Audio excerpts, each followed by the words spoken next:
Radio Agara Biyoles Oromiyaa. This is Oromiyaa National Media. Radio Agara Biyoles Oromiyaa. Korbaniti biyyoota sadii hidhata roobii sanbatarraa akka lakkoofsa sa'aatii faayira Itoophiyaa galgala sa'aatii tokko walakkaa haga lamaa walakkaatti isiniif dabarsa. Abdiinko hawwiinko sumagal mikiya si obsuu na dhibee biyya Oromiyaa.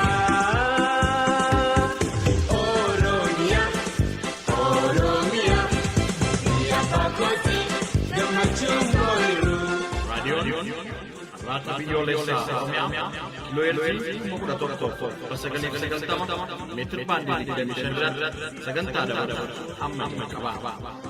Kun Radio Agara Biyoles Oromiyaa. This is Oromiyaa National Media. Boboyan jirata pagoti si hawa.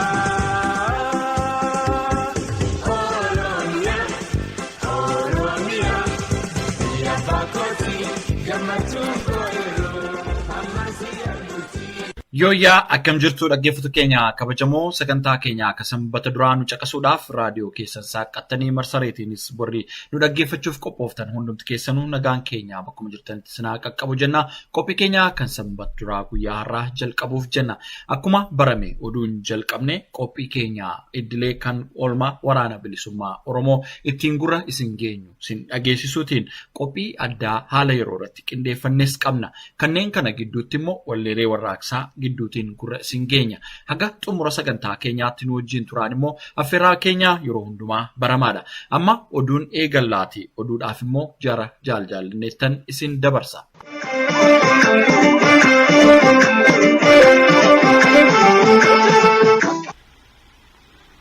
Ashamaa akkam jirtu kabajamoo dhaggeeffattoota keenya oduu galgala kanaaf qabnuun isin dhageessisaa oduu waliin an jaallanne biqilaati.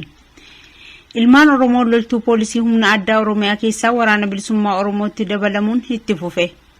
Mooraa diinaa keessa taa'uun waraana bilisummaa Oromoof deeggarsa godhaa kan turan miseensi poolisii humna addaa Oromiyaa ajajaa 10 jireenyaa maammee gocha alammii koo irratti raawwatamu ilaaluu dadhabeera. Kanaaf dirqaman diina keessa taa'ee raawwadhu itti fufuu hin danda'u jechuun meeshaalee waraanaa hidhannoo guutuu 12 kilaashii 12 fi rasaasa 1500 qabsoo bilisummaa Oromoof galii godhee waraana bilisummaa Oromootti makamuu gootichi waraana bilisummaa Oromoo dhiyaa gabaase.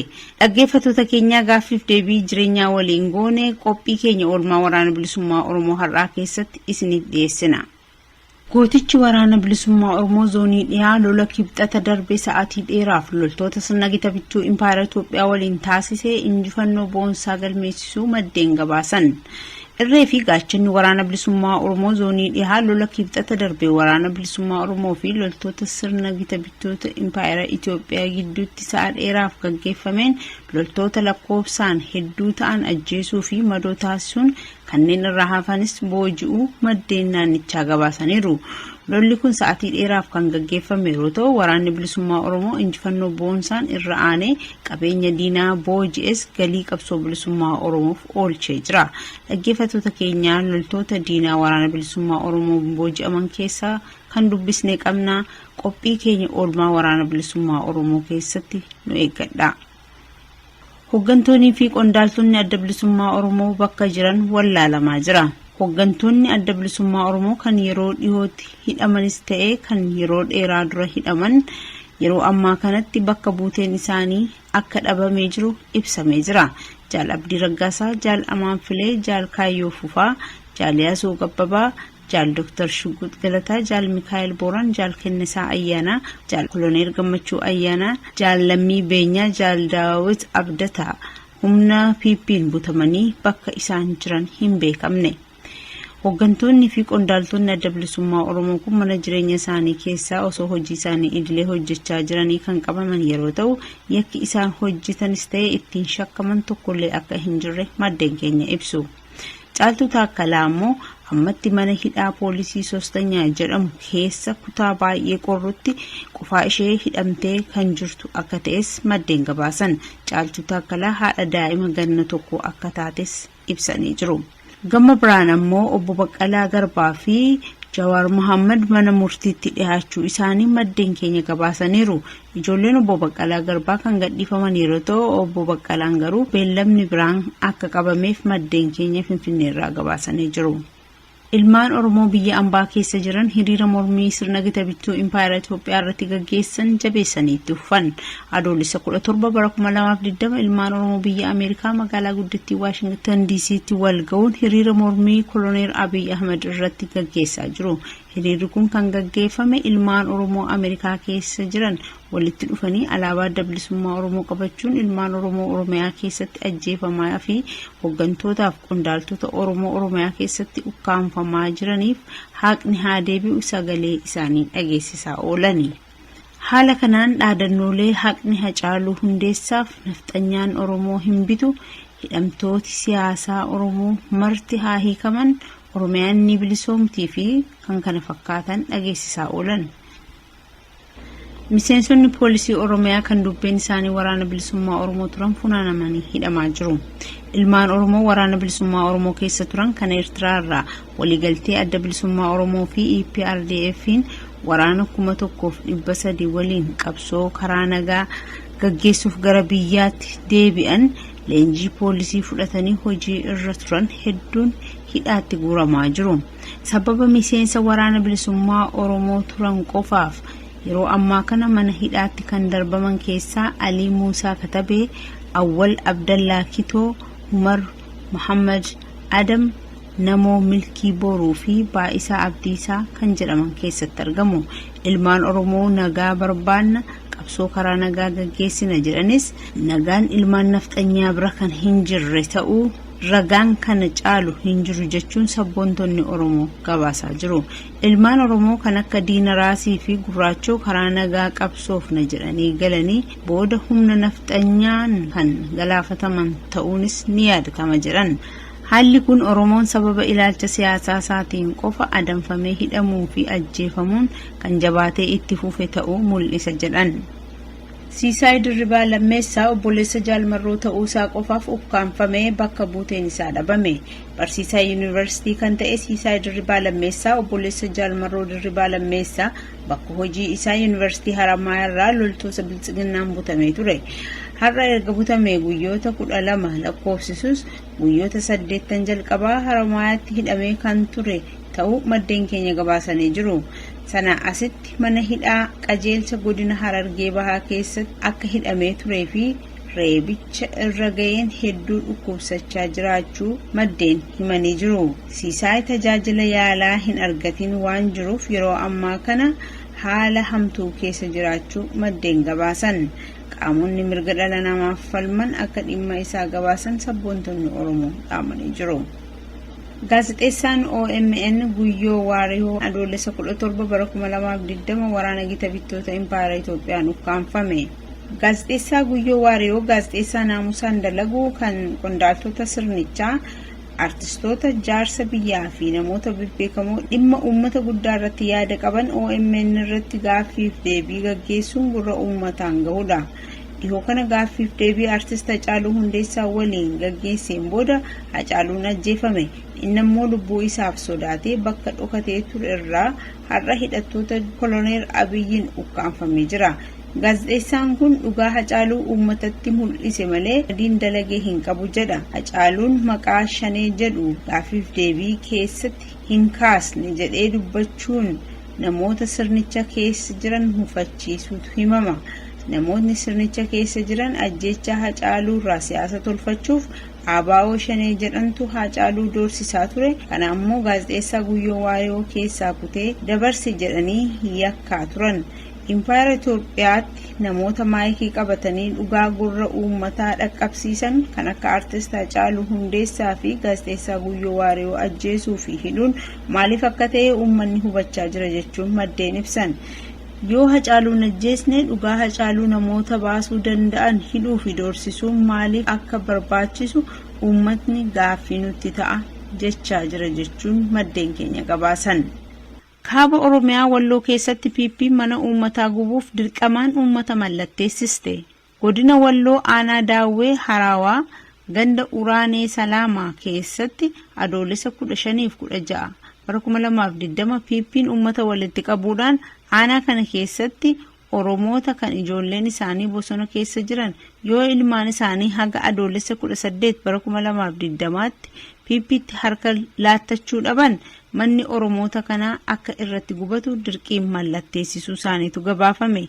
Haala kanaan uummanni keenya kaaba Oromiyaa muddama jabaa keessa seenuu fi qe'ee ofiirraa buqqahaa jiraachuutu barame. Piippiin tooftaa qe'ee Oromoo onsuu fi Oromoo hiyyoomsuu kan kibba Oromiyaa Gujii, giddugaleessa Oromiyaa Shaggarii fi dhiya Oromiyaa Wallaggaa keessatti dhimma itti bahaa turuun ni yaadatama. Dhaggeeffattoota keenya oduun galgala kanaaf jenne kanan gammaa ture.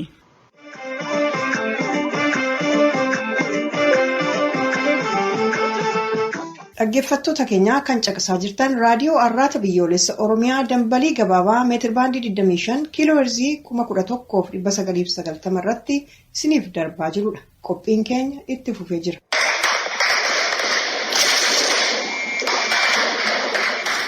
Kun qophii oolmaa waraana bilisummaa Oromooti. Qophiin keenya oolmaan waraana bilisummaa Oromoo wiixata roobii fi sanbata duraa oduutti aanee kan isiniif dhiyaatu ta'a.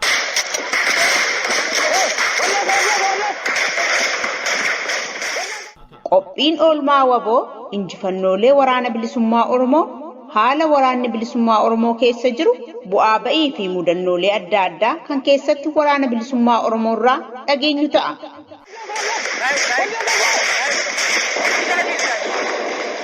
Kun qophii keenya oolmaa waraana bilisummaa Oromooti.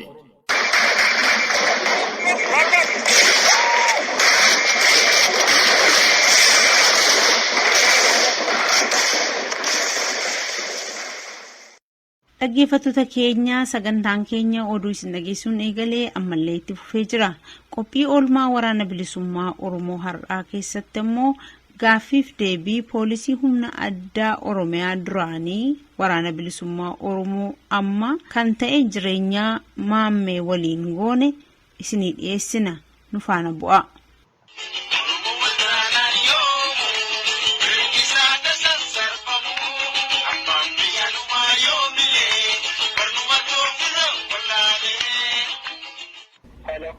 Hello, akkam? Jaallanneen jedhama raadiyoo arraata biyyoolessa Oromiyaa irraadhaan bilbilaa jira. Mee hunda dura maqaa kee natti himta? Ani maqaan koo jireenyaa maammeen jedhama. Ayyee hunda dura fedha keedhaan na haasofsiisaa jirtaaf? Fedha koodha. Ayyee galatoomi. Jireenya umriin kee meeqadhame? Umriin koo 22. Gaafatamni kee maal ture? Gaafatama kee nuu ibsuu dandeessaa? Ajajaa 10. Yoom gara jireenya loltummaatti seente?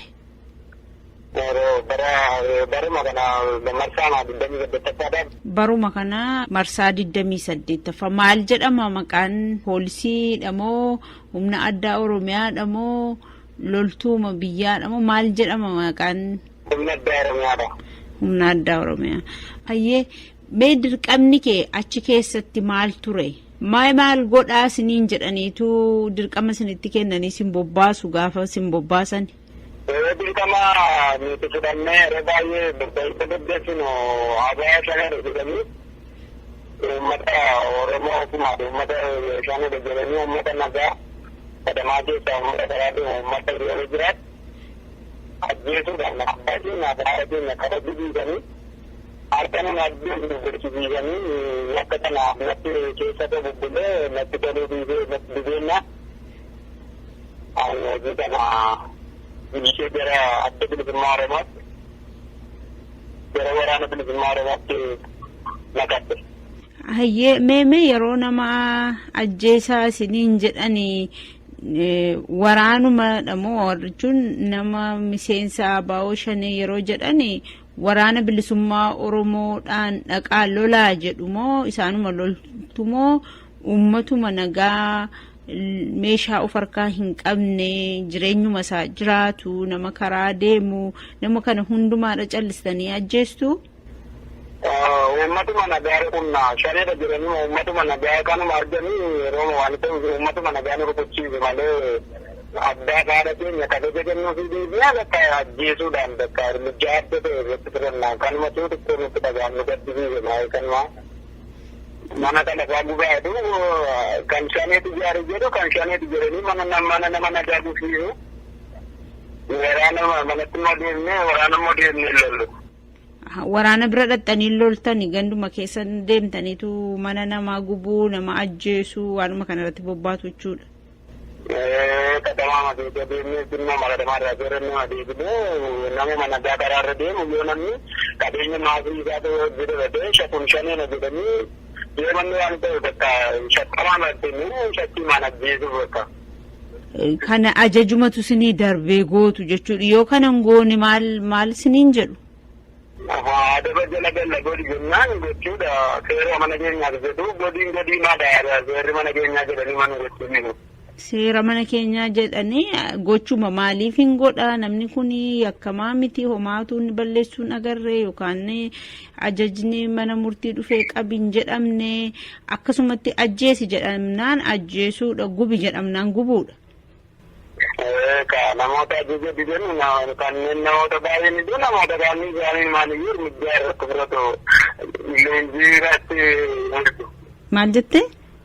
Namoota isaan ajjeesu jedhanii namoonni ajjeesuu didanii ati qaama shanii deddeerta jedhanii waraanuma namoota sana nama nagaadha jedhee hirmijaa irratti fudhachuu dhiire sanayyuu. Isarratti yoo akka adabbii fudhachuu. Yoo didan iyyuu isaanii nuni adabu baay'ee nama gaddisiisa. Amma gaa kanadha jibbitee kanatu si dhukkubsinaanidha sirnicha lagattee baatee jechuudha. Mee yeroo achi keessa turtetti waan gochaa turte maaltu jira jechuun uummata kee kana gargaaruudhaaf yookaan qabsoo bilisummaa Oromoo karaa hidhannoodhaan gaggeeffamu kana gargaaruuf waan godhaa turte jiraati. Waraana bilisummaa Oromoodhaafi. Gargaarsa gochaan ture. Ayyee. Amma immoo namoota wallaa bandikaatuma bifa jaarsummaan bifa obbolummaan bifuma bakka Oromoo akkuma aadaa keenyaatti. Bifa araaraadhaan dubbiyaan tureen. Gargaarsa akkamiidhamee kanatti waraana bilisummaa Oromoof godhaa turte kanan godhe waan jettu nu himuu dandeessa? Amma yeroo amma bahee kanatti guyyaa gaafa 16 gara 2020 halkan naannoo sa'a 6 irratti waardiyyaa irratti kawwee kilaashii 12 fi hidhannoo mudhii 12 rasaasa 500 mooraa kana duwwaa magaalaa Dambidoollee mooraa duwwaa 5 keessaa gaafuma woboo kenneen jira. Ayyee hojii waardiyyummaarra yeroo turtetti qabeenya uummataa kan ittiin silaa uummata tajaajiluun malee kan itti uummanni gidirfamaa ture sana dabarsitee waraana bilisummaa Oromoo fi galii akka ta'u gootee jechuudha. Waraana Dambidoollee jala jiru waraana gudaadaa waan jedhamu. Dabarsee kenneera. Baay'ee namatti tola. Mee ilmaan Oromoo akka kee waraana sirna gita bichuu impaayera Itoophiyaa keessa jiran kanaan maal jetta? Ijoollee achi jiran kanaaf Oromoo warra mootummaa keessa jiraatanii kara magaadhaan akka waraana adda bilisummaa Oromootti deebi'anii qabsoo sodaatanii gara qabsoo dhugaa gara uummata Oromoo dhaabbatanitti akka deebi'anii fi anaawwii gosa jalqabaadha. Hayyee mee waan tokko si gaafadha waan keessatti dhaga'amu yaati waraana sirna impaayera Itoophiyaa kana keessa turteetta achi keessa turiyyuu malee waraana bilisummaa Oromoo deeggaraa turte achi keessa yeroo turte garuu fedha keedhaan alatti ajaja sitti dhufuuni akka namoota ajjeestan mana gubdan qabeenya Oromoo barbadeestan walumaa gala Oromoo gidirsitanidha isinitti kennama ture amma immoo sana lagattee baateetu waraana bilisummaa Oromoo taatee jirta mee keessa keetti yeroo kam gammachuu qabda yeroo loltuu mootummaa taatee qawwee of harkaa qabdu nama isaan ajajatti dabarsan sana irratti tarkaanfii fudhattu moo amma gaafa ofii keetiin gara waraana bilisummaa Oromootti dhaqxeedha keessi kee gammachuu qaba kamtu keessa kee boqonnaa qaba ani kana waama qabatama waan nuti tokko waan jedhe yeroo madalaatti kun waan nuti argi keessatti wanti dhugaan mul'atu tokko waraanni addi bilisummaa Oromoo jedhanii maqaa balleessiidhaan uummata isaanii nyaataa uummataan birrii fidi jedha uummataan sangaa fidi kalittiin jedhanii akkanaan dura ammeessaa turanii ammatuma kana ija koon argu uummatatu buddeena ofiidhaan wanta inni nyaatu wanta inni fayyadu jaalala fiigaadhaate fidee kuna nyaachisaa jira garuu akka isaaniin ammeessanii fiigaadhaatiin gaafatee akka nyaata jedhanii maqaa balleessuudhaan waraana irratti bobban Yeroo kunoo dhufee barsiisota meeqa namoota barsiisaa kolleejii barsiisaa meeqa argeen kunoo ajaa'ibsiifadde garuu akka biyya saga sirnitti guutaa turanitti waraanni isaanichaan gaggeessaa inni akka uummataan nyaata fidi jedheetu cunqursaa jedhee yaada waraana irratti yaada gadi buusee waraana shaanee jedhee basaasee waraana irratti bobbaasaa ture kun dhibba waan dhugaa tokko yaadoo kenne kunoo ija koon hin argaa jira uummati sadaqaan nyaata fidaa jira fedha isaatiin hoolaa fidee qalee nyaachisaa jira malee namni tokko biddeen kana fidee kana gadi jedhee ajaju hin jiru yeroo taatee kana kaas jira kanumatti na jibbisiisee sobaan nu guutanii kanaaf gara fedha kootiin jaalala kootiin gara adda bilisummaa Oromootti gocha kanaan itti seenee fedha koon hojjechaa jalqabeeraan jira.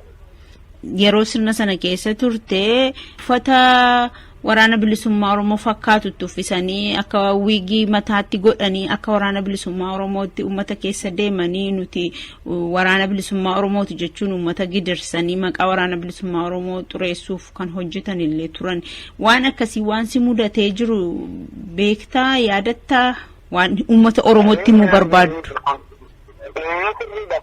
Wanti qabuun sirriidha wanti isaan kinibbiru wanti isaan hin kinibbiru hin jiru wanti hundumaa kaadeen jedhamaa jiru kana wanti isaan hin goone hin jiru yeroo milkaan dandeenye sababa daandii sabaarra karaa sabaarra booddaanii fi karaa sabaarra sababa deddeebi'an milkaan dandeenye ilmaan Oromoo waan mootummaa keessa jiraniif immoo fedhaatiin qabsootti akka isaan bobba'anii uummata Oromoof dhaabbataniif hawwa kanan qabaan jedhan.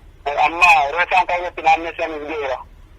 Waan dhaammattu qabda Oromoodhaaf waan jettu barbaaddu yoo jiraate waraana bilisummaa Oromoo akkamittiin bira dhaabbachuu qaba jetta.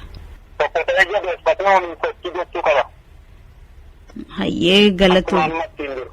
Baay'ee galatoomee egaa ammallee maqaa raadiyoo arraata biyyoolessa Oromiyaatiin ulfaadhu milkaa'ii mirgaan galii jabaadhu murtii gaarii fudhattee saba keedhaaf sitti dhaga'amee lubbuu kee kennuuf ba'uu keetiif ammoo galanni kee bilisummaa haa ta'uun siin jedhaa ulfaadhu. Jabaadhaa guddaa galatooma.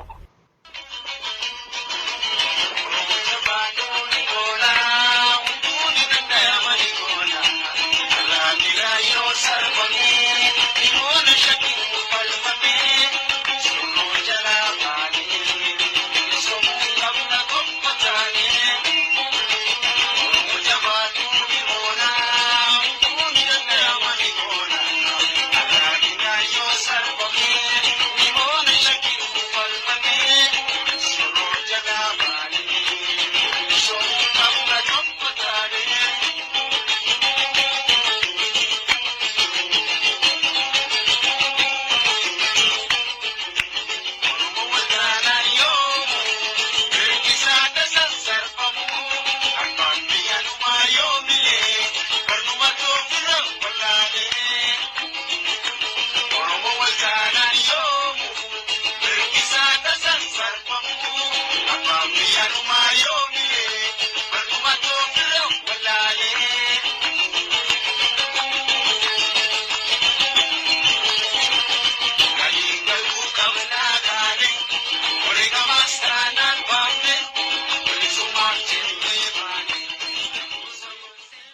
Dhaggeeffattoota keenya sagantaa keenyatti akka gammadaa jirtan abdii qabna. Amma immoo gootichi waraana bilisummaa Oromoo loltoota gita bittoota Impaayera Itoophiyaa lola irratti booji'e keessaa tokko haasofsisnee jirra. Ammallee turtiin keessan nu waliin haa ta'u jenna.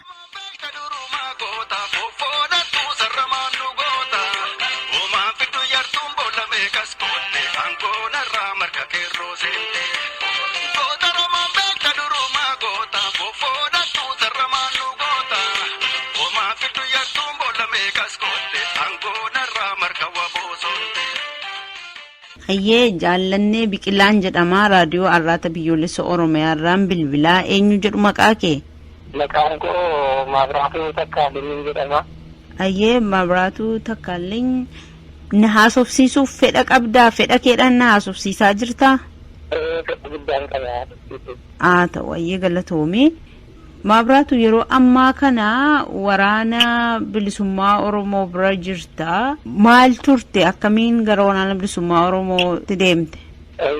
Kan humna addaa poolisii Oromiyaa keessa yeroo turetti akka tasaa lolittaa fi nu baasanii turanii biyyitti qixaataa darbidhaa ganama keessaa sa'aatii tokko jalqabee hanga sa'aatii saddeetitti lola guddaatu ture. Lola guddaa ture kanarratti immoo dhuguma nuti yeroo biraa isaanii humna kanatti arginee waan hin beekneef innis haaraa nutti ta'ee jira. Innis immoo humna guddaa waan ta'eef dhukaasni guddaan banamee lolichi guddaan ture. Sa'aatima kanarraa kaasee inni kaanii rukutanii madaa'ee inni kaanii du'ee ani immoo akka tasaa ta'ee yeroo sana lubbuu dhoodhaa fi keessumaan fiigaa jiru natti kabajanii na qabaniiru. Amma qaamni kee guutuu fayyaadha? Qaamni koo guutummaan qaama keetii fayyaadha. Waa tokko irraan hin jettuune isaa tokko irraan hin jettuune. Erga na qabaniif immoo nagaarumaan isaanuma wajjiniin nyaataa isaanuma wajjiniin egaa isaanuma wajjiniin jiraachaan jira. Hanga ammaas kana ture. Hayyee gama isaaniitiin nyaata illee akka hin jedhaan gaariidha. Hayyee mee ati umriin kee nama umrii meeqa taatudha? Ani umriin koo waggaa 23 Yoom gara jireenya loltummaatti seente? Ati yoom gara humna addaa poolisii Oromiyaatti makamte? Ani bara kanani makame baruma 2011 seenee ituma darbe kanan bahee amma ji'a paakistan jira baatii ji'a paakistan jira ergan kanatti makameetti. Ji'a meeqa leenjiteedha kanatti lola guddaa kanaa fi akka loltu ergamte? Ji'a 4 leenjiteetu ergamte. Hayyee yeroo gara lolaatti ergamtanii dirqamni isinitti kenname maalidha? Kan isaan leenjisan yeroo sana beekumsi bahee poolisii idilee naannoo Oromiyaati jedhamee ni baasanii erga dargaggoonni kennuuti humna addaa poolisii Oromiyaa taatanii shanii biyyaa baasuu qabdu diinaa Oromiyaa biyyaa baasuu qabdu jedhanii baasanii jira kanatti nu beeksisanii. Hayyee egaa yeroo kanatti odeessan uummata keessaas argannuutu jira. Akkasumas miseensota humna addaa poolisii humna addaa Oromiyaa yeroo adda addaatti harka waraana bilisummaa Oromoo galanis ta'ee warrammoo fedhuma isaaniitiin dhaqanii itti makaman kana haasofsiisaa yeroo turretti waraana bilisummaa Oromoo qofa miti uummata nagaallee yeroo itti reebnu ajjeesnutu mana irratti gubnutu saamnutu jira jedhu kun hammam dhugaadha isin kana godhaa turtani?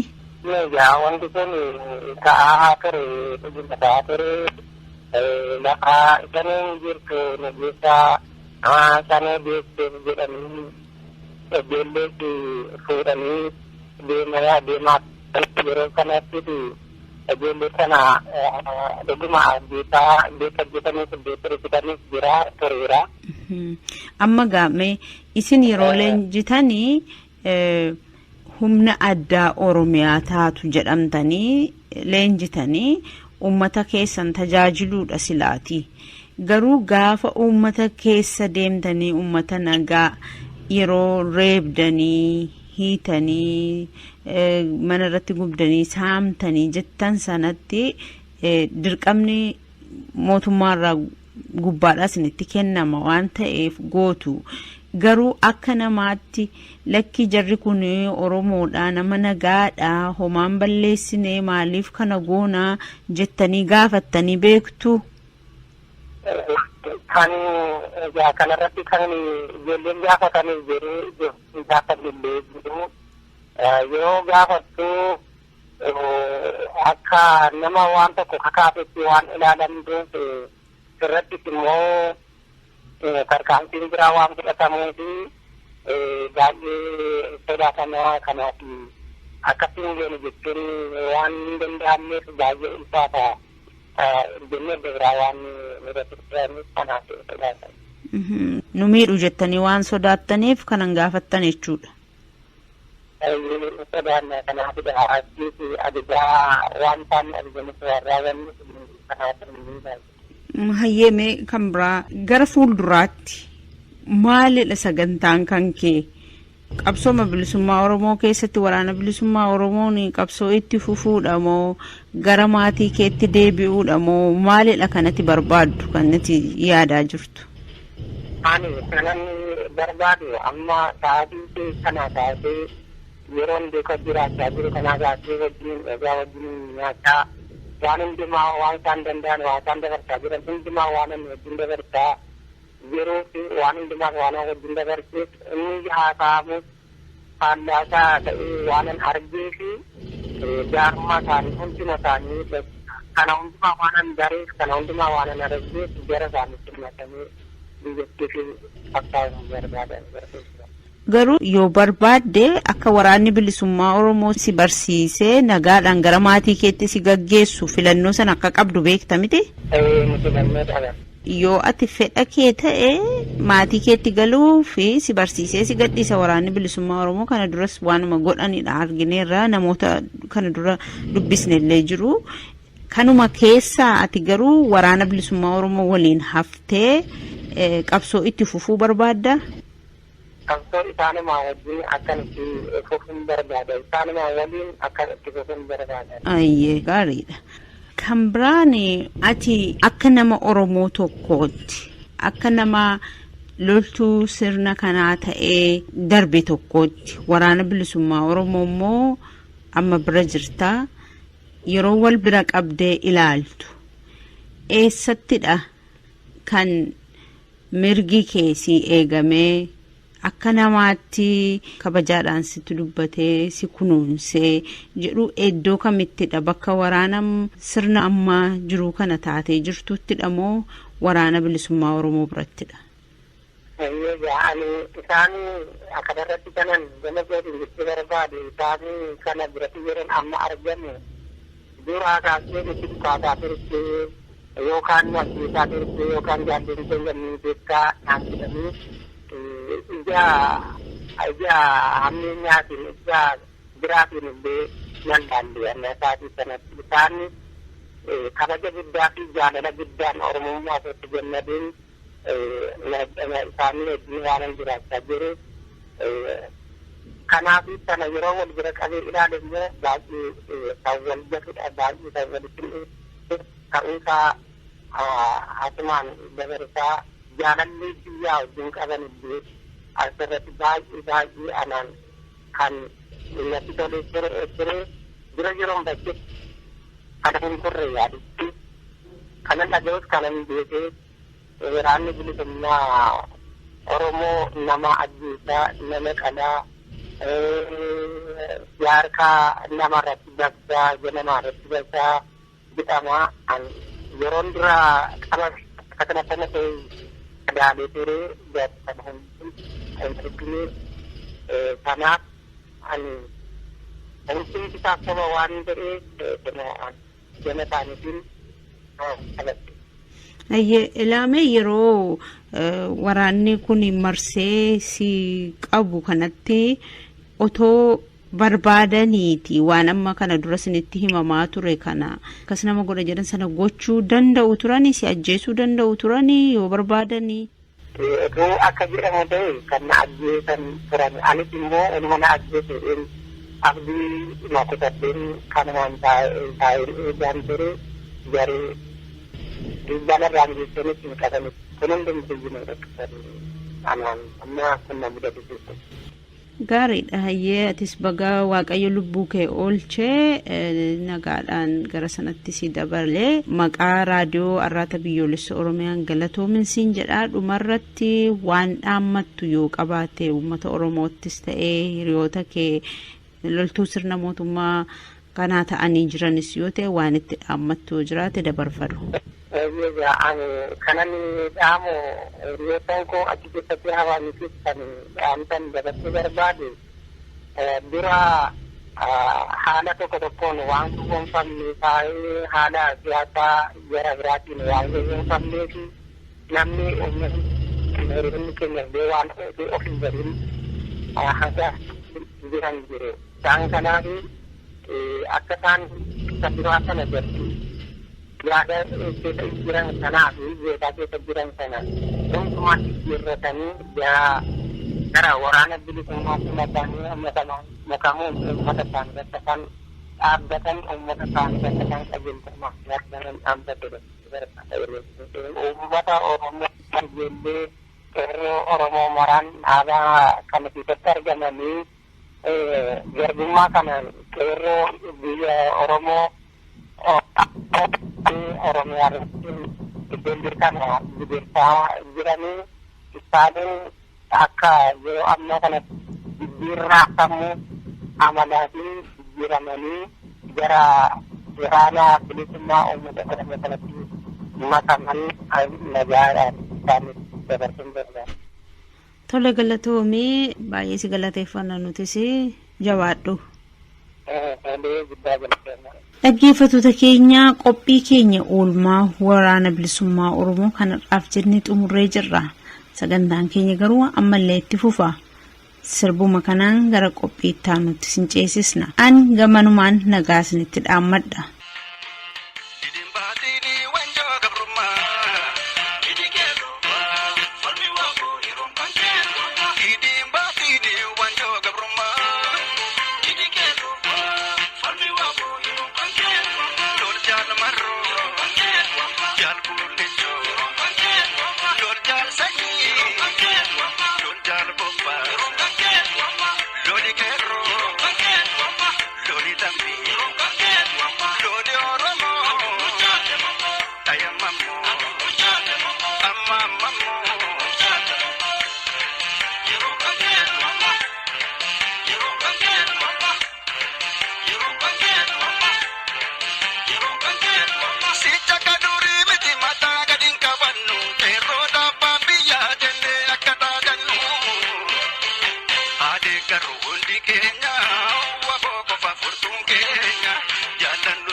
Marca que rosete, Oromo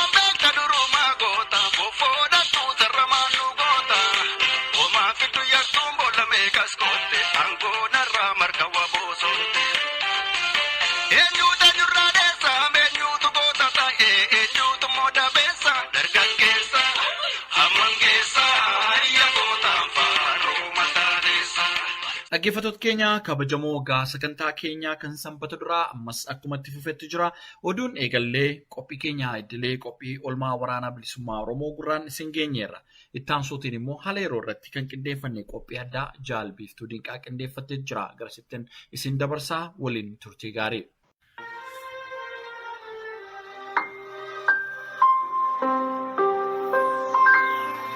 Samira gagungu marobaf chabi wal makufi Agado kate tu bongira dugani fabayufi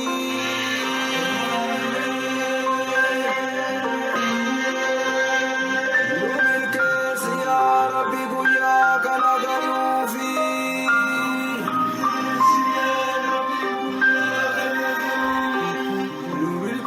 Ya Rabbi guya kalagayufi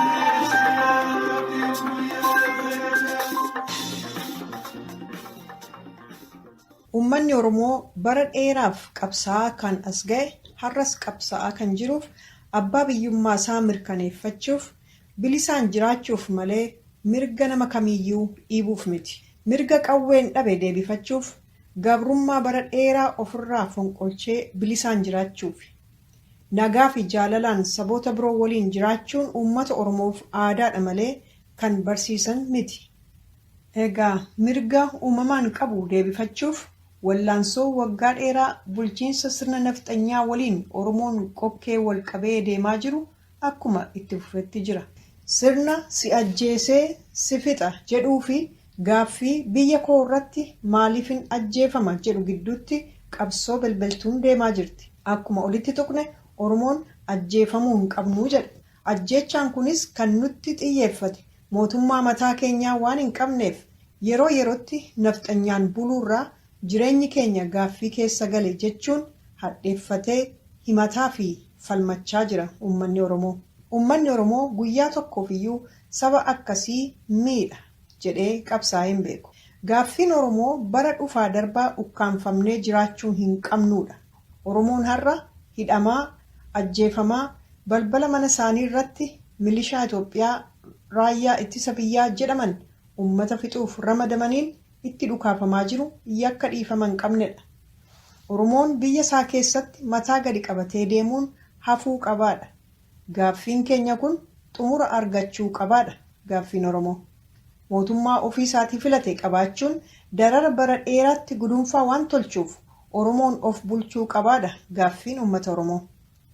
Ajjeechaa fi jeequmsi kallattiin Oromoo irratti Oromiyaa mara keessatti taa'aa jirutti caalmaatti kan miidhamaa jiran jaarolee, dubartootaa fi ijoollee haa ta'uyyuu malee yeroo ammaa Oromoo ta'ee kan lafarra deemu hundatti kan xiyyeeffate ta'utu mul'ata. Oromoo qofatu hin taane lafti Oromoo dararamaa jira. Bosonni Oromoo lalisee Oromiyaa bareechee jiraatu ibiddaan gubateera. Mootummaan kun nama dararurra darbee uumama dararaa jiraachutu beekama. Uummanni Oromoo qabsoo bara dheeraa godheen waggaa lamaan darbe qabsoo goolabuuf dhiyaate. Garuu warrumti gabroomsanii bulchuu baran anatu siif wayya jechuun qabsoo uummataa butanii aangoo siyaasaa qabachuun akkuma abbootii isaanii durii har'as uummata Oromoo gidirsuu eegalan itti fufanis. Akka kanaan mootummaan nafxanyaa har'aa kun gurguddaa fi xixiqqaa beektotaa fi dardara boruu biyyaaf qoricha tahan egeree Oromiyaa qaroota ija Oromoo ta'an funaanee hidhuu fi darbees ajjeesuu irratti argama. Yeroo ammaa kana ajjeechaa aartist Hacaaluu wal qabateen diddaa fi mormiin cimaan mootummaa Itoophiyaa irratti ka'ee jiru kana keessatti ilmaan nafxanyootaa Oromoo irratti duulaaf olola sobaa oofaa jiraachuun ifatti mul'ataa jira. Duula olola akkasiitiin aangawoonni mootummaa nafxanyaas gadi bahanii waraana bilisummaa Oromoo wabii sabaaf dhaabbate irratti ololuuf tattaafatanis dhagahamaa jira. Uummanni Oromoos ta'e uummanni dhugaa hubatan soba mootummaa Abiy dhagahuun akka nuffisiise dubbatu keessa beektonni. Waraanni bilisummaa Oromoo gabrummaan hammaannaan roorroon falafinnaan saba isaa bilisa baasuuf lubbuu isaa takkittii aarsaa gochuuf dirree qabsoo kan seene dhaloota Oromoo irraa dhalate Oromoof falmaa gochaa jirudha. Qabsoon Oromoo xaliilaa fi qulqulluu bilisummaa uummataa labsu ta'uun eenyu jalaayyuu dhokataa miti. Garuu qabsoo Oromoo xuriin faaluuf gareen mootummaa nafxanyootaa qabsoo kana maqsuuf tattaafatan sabni Oromoo hin milkooftan ergattiin jedhee bubbuleera.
Qabsoon bilisummaa Oromoo haga bakka ga'utti cichoominaa fi waltiksuun waliin dhaabbachuu fi hammeenya saba isaanii irratti aggaammatu lammiin Oromoo tokkummaan irraa qolachuu irrattis argama. Hiriirri mormii mootummaa nafxanyaa irratti utuu walirraan citin gaggeeffamaa jiruu fi gaaffiin jijjiirraa sirnaa gaafatu cichoomina ilmaan Oromoo agarsiisaa jiran keessaa isa tokko. Biyya keessaas diddaa irratti ka'aa jiru ukkaamsuuf oliif gadi jedhan iyyuu gaaffiin deebii barbaadu dhohee ba'e ukkaanfamuu sadarkaan dandeenyerra gahee jira. Mootummichi mootummaa uummata biyyattii walqixa ilaaluu fi tajaajilu waan hin ta'iniif jireenya uummataa gaaffii jala galchee fi nageenya booressaa jirudha. Sobaa fi shiraan kan wallaaqe jibbiinsa uummata gidduutti babal'isu ta'uunis ifatti mul'ataa dhufe. Caalaatti har'a sirni mootummaa nafxanyaa har'aa Abiy Ahmediin hoogganamu yeroo adda addaatti uummata Oromoo irratti lola labsuu, hidhuu fi itti dhaadachuu itti fufee jira. Torbanuma ajjeechaa aartist Haacaaluu wal qabateen rakkoo uumameen namoonni 5,000 ol ta'an mana hidhaatti ugguramaniiru. Kunis ragaan keessattuu akka pirees sekireetariin waajjira ministeera muummee ittiin jedhan tokko maqaan Nugusuu Xilaawun jedhamu sagalee raadiyoo BBC irratti himeen dhaga'ametti kaanis hordofaa jirraa jechuun dubbata. Itti dabalees Nugusuu Xilaawun kun qaamoleen nageenyaa tarkaanfii keessa deebii hin qabne fudhachaa jirus jedhe. Mootummaan Abiy egaa erga aangoo qabatee as sanyii duguggaa daangaa hin qabnee fi dubbachuuf afaanitti nama ulfaatu lammii Oromoo irratti addatti qoodee irraan gahaa jiraachuu eenyu jalaayyuu dhokataa miti. Hidhaatti dabalee Oromiyaa marti dukkana keessa jira. Waan guyyaa guyyaatti irra gahaa jiru addunyaa jalaa dhokataadha. Galanni ilmaan Oromoo fi sabboontota of kennanii fi qilleensa bilisaaf haa ta'u malee silaa sagaleen uummataa akka ukkaanfametti hafa. Mootummaan Abiy utuu danda'e qilleensa ukkaamsa. Garuu akkuma mammaaksi Oromoo jedhu kana beekaaf bofa miila dhorkee jedha. Kanaafuu beekumsii fi dandeettiinsaa qabsaa'ota bilisummaaf lolaniin gituu hin danda'u. Yeroof meeshaa gurguddaan uummata sodaachisu iyyuu kun dargii fi isa boodas wabii akka hin taanee fi kufaatiis akka hin oolchine gamanumaan haa hubatan jenna. Akka ilaalcha Oromootti mootummaan amma biyya bulchaa jiru yookiin mootummaan Abiy afaan Oromoo haa dubbatu iyyuu malee hojiin lafa irratti mul'atu masaraa Minilik deebisanii ijaaruu, kabajaa Itoophiyaa durii deebisuu fi sabboonummaa Oromoo balleessuu kan jedhudha. Bulchiinsa Abiy jalatti Oromoota hedduutu lubbuun garmalee galaafatame. Kumaatamni mana hidhaa jiran. Akkuma yaadatamu ajjeesuun mo'amuudha jedhee dubbachuu Abiy Ahmed yaadannoo yeroo dhiyooti. Ani Oromoodhas jedheera. Garuu gaaffii balbaltuun yeroo hedduu uummata biraa kaatu eega Oromootu biyya bulchaa jedhamuutti ka'e bara bulchiinsa isaa gabaabduu kana keessatti lubbuun darbe ajjeechaa baroota darbanii waliin yeroo madaalamu hagam hammaataa ta'uu dubbatama. Guungumamas. Karaa biraatiin dhumaatii uummata Oromoo dhaqqabee fi gara jabina uummata Oromoo irratti geggeessamaa jiru akkasumas akeeka kaayyoo Minilik bakkaan ga'uu Abiyyi ifatti ibsateen namoonni hedduun Oromummaa inni baanu kun fudhataa hin jiran. Dhiyeenya kana Abiy Ahmed miidiyaa biyya keessaa OBN jedhamu irratti dubbateen jireenya uummataa jijjiiraan jira, guddinatti jirraa jechuun dhagahameera. Karaa biraatiin namoonni jireenya gadadoo keessa jiraachuu fi keessattuu naannoo Oromiyaa tokko tokko mootummaan Abiy tahee jedhee bu'aa siyaasaaf beelessee gargaarsi midhaanii nyaataa kadhatamee dhaqqabaa jiraachuutu miidiyaa hawaasaa irratti mul'ateera. Karaan Oromiyaa keessaas konkolaataan seeraan deemuu hin danda'u. Biyyattiin mootummaa nafxanyootaa jalatti guddinaan wal arguu hin dandeenye. Biyyi beela keessaa bahuu hin dandeenye. Ajjeechaa fi dararri sabarraa dhaabbachuu hin dandeenye. Isa kamii kan mootummaan kun jireenya uummataa jijjiiree qabatamaan mul'ate. Ilmaan Oromoo biyya Arabaa keessatti gidiraa ammana hin jedhamne irra gahaa jira. Mootummaan iyyatuuf hin jiru. Haga mootummaan Oromoo gadi hin dhaabbatinitti dararri ilmaan Oromoo biyya keessaa fi ollaatti ta'u waan irraa dhaabbatu hin fakkaatu. Har'a biyya keessaa qaroon sabaa karaatti hafaa jiru. Jaaroleen silaa sooramuu qaban mana hidhaa keessatti salphataa fi gidiraa jiru.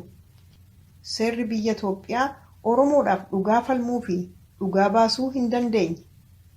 Seerri bilisa waan hin taaneef poolisiin, humnootni hidhattoonni gosa adda addaa, manni hidhaa, warri seeraa hundi ajaja mootummaa Abiyyiin waan dalaganiif murtiin haqaa Oromoodhaaf ni argama jedhanii yaaduun hin fakkaatu.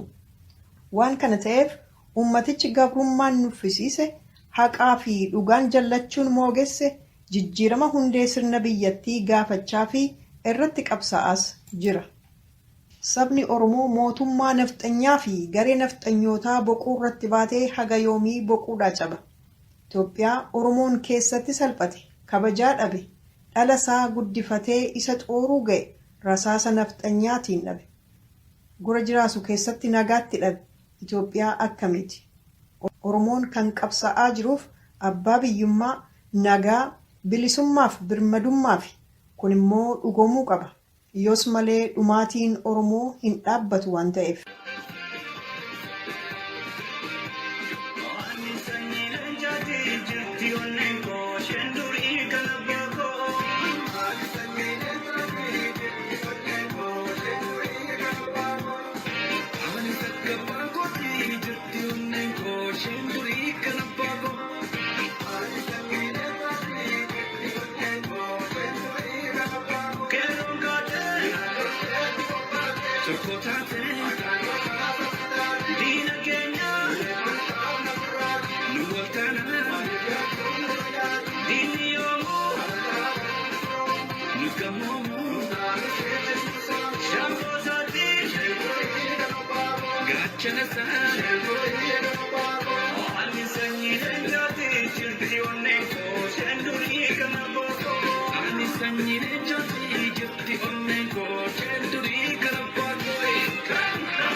Egaa dhaggeeffattoota keenya kabajamoo torbanitti kan isiniif dhiyeessinu yaada dhaggeeffattoota keenya irra geenyeerra. Yaada dhaggeeffattoota keenyaa cuunfinee kanneen marsariitii, iimeelii, fuula feesbuukii dhibkeessoo keenyaaf qopheessitootaan immoo bilbilaan kan yaada ga'an bakka tokkotti cuunfinee kan isiniif dhiyeessinu sagantaa keenya yaada dhaggeeffattoota akka guyyaa har'aati. Torban kana keessa gaa dhaggeeffattoonni keenya kallattii garaagaraan yaada nuuf kennaniiru. Kaabaa Oromiyaarraa Alii Walloof Umar Walloo sanbatee teenyee sin dhaggeeffataa turraatii jabaadhaa nuun jedhan. Oromiyaa Bahaarraa immoo Obsaa Mahammed sagalee keessan dhaggeeffataa jirraatii ammas itti nuuf fufaa jedhan. Guyyaa dhugaa jabaadhaa kan nuun jedhan immoo magaalaa Finfinneerraatii isin nu caqasaa jiraachuudha kan nuuf dhaamani. Abuu Saalim Saadiq afaan biraatiinis osoo sagantaa qabaattaniiti baay'ee namatti tolaa kan jedhan immoo giddu galeessa bahaa kan jiraatan baqataa Oromoodha. Baabigir Adam Wallaggaa kan jedhamu immoo Oromiyaa lixaarraa sagantaa keessan guyyuu guyyuuttiin caqasaa jiraatii jabaadhaa yeroo uwwisaa osoo nu dabaltan immoo gaariidhaa jedhani. Gama biraatiin raadiyoon keessan sagalee waraana bilisummaa Oromoo taatee jirti. Tinnisamuus qabdii waan barbaaddan hundumaan Oromoon isin bira jira akka nama tokkoottis isin gargaaruuf qophiidha kan nuun jedhan immoo Caalii Guutaa Damee Ibsaa fi Faaxumaa Aliidha. Gama biraatiin giddu galeessa Oromiyaarraa diriirsaa qajeelaa torbanitti guyyaa 3 osoo gara guyyaa 5tti guddistanii baay'ee namatti tolaa jedhaniitu kan nu dhaaman. Biqilaa Manuu magaalaa Finfinneerraa immoo sagalee qeerroo bilisummaa Oromoo ta'uu keessanii fi guddoo galatoomaa haala hamtuu keessatti yeroo qunnamtiin hin jirretti uummata keenya baadiyyaa qaqqabuuf tattaafachuun keessan kan jajjabeeffamudha. Ammas itti nuuf fufaa nuun jedhaniiru. Gama biraatiin immoo marsariitii fi toora feesbuukiitiin tamsaasa keessan hordofaan jira kan nuun jedhani Geetuu Namarraa asuma USA irraa jabaadhaa isin waliin jirraa nuun jedhaniiru. Lammii Ifaa immoo Keeniyaarraa baqattoonni sagalee